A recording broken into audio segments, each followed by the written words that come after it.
জিরানিয়া মহকুমার বিভিন্ন পঞ্চায়েতগুলিতে তৎপরতা শুরু করে দিয়েছেন মন্ত্রী সুশান্ত চৌধুরী। সামনেই আসছে পঞ্চায়েত নির্বাচন।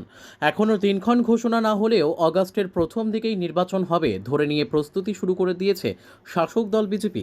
ইতিমধ্যে নেতারাও মাঠে নেমে পড়েছেন। বৃহস্পতিবার জিরানিয়া মহকুমার হরিজয় চৌধুরী পাড়ায় হলঘরে পঞ্চায়েত নির্বাচনকে সামনে রেখে সাংগঠনিক বৈঠক করেন মন্ত্রী তথা মজলিশপুর কেন্দ্রের বিধায়ক সুশান্ত চৌধুরী। সভায় দলীয় কার্যকর্তারা উপস্থিত ছিলেন। মন্ত্রী বলেন, গঠনমূলক আলোচনা হয়েছে।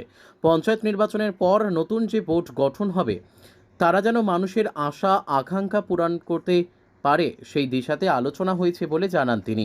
আলোচনা হয়েছে সাংগঠনিক বিষয়েও। আমাদের মজলিশপুর মণ্ডলের অন্তর্গত যে নখানা পঞ্চায়েত, সেই নখানা পঞ্চায়েতে সাংগঠনিক এবং আমাদের পঞ্চায়েতের যে টোটাল ফুল বডি প্রধান উপপ্রধান মেম্বারদেরকে নিয়ে আমরা নিয়মিত এই মিটিং বা বৈঠক সম্পন্ন করছি।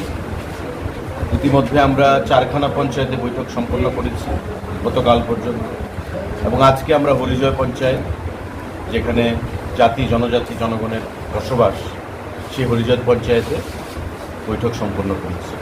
তারপর আমরা যাব বিনাপানি পঞ্চায়েতে, সেখানে প্রায় 90% জনজাতি অংশের মানুষের বাস।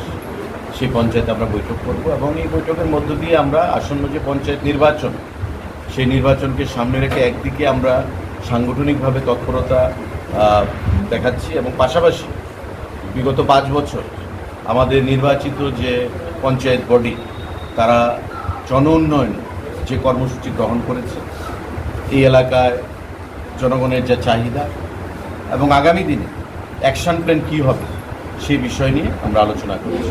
Bureau report, news daily Bharat.